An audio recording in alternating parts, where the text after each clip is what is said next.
When creating a while loop or a for loop in Python, you can also create a nested loop, which is a loop that appears inside the body of another loop. So if you have a nested loop, the loop that's on the outside is called the outer loop, and the loop that's inside the outer loop is called the inner loop.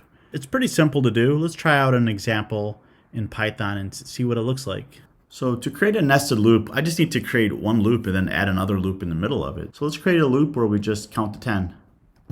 Count is 1, while count is less than or equal to 10.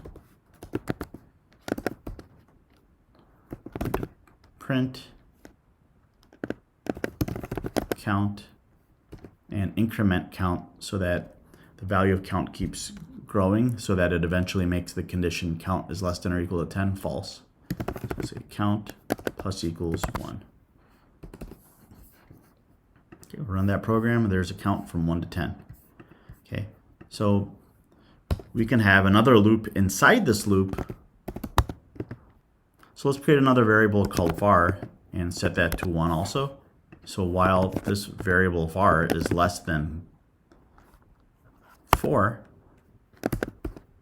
just print hello and increment var. Okay, so looks a little strange, but you could have a loop inside of another loop, and this is just a very, very simple basic example, but check out the behavior here. So this is what it does. Okay, so it looped through count, and after the first count, it looped through the entire inner loop where it printed out 3 hellos. But then when it got to the second iteration of the outer loop, var was already set to 4, so it never reset. So what we could do is reset var to 1 so that this loop starts all over again. And watch this. Now when you run the program, for every iteration of an outer loop, a full cycle of the inner loop happens. So there is 1, 2, 3, 4, and so on, and between each one, 3 hellos prints out. So the entire inner loop is executing a full cycle before it goes to the next iteration of the outer loop. And that's all it is for creating a nested loop. You can have a loop inside of a loop, and you can do this with for loops as well. We can try an example of that.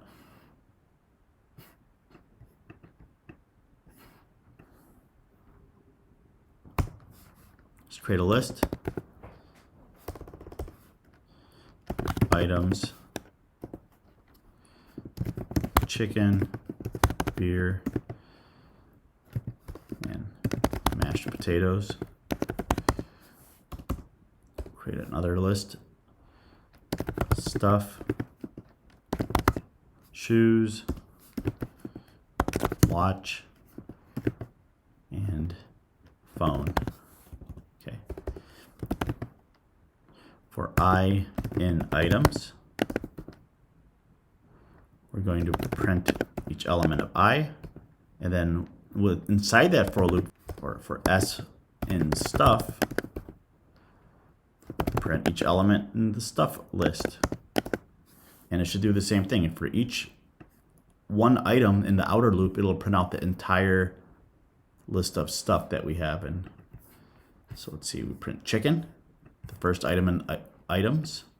Then it prints the entire list of stuff, shoes, phone, watch. And then it prints the next item of the outer loop, beer. Then it prints out the next 3 items of stuff. So you can see this pattern happen. So remember that when you're working with nested loops, inner loops usually run a full cycle for each iteration of the outer loop. And I think that's the most important thing to understand about nested loops.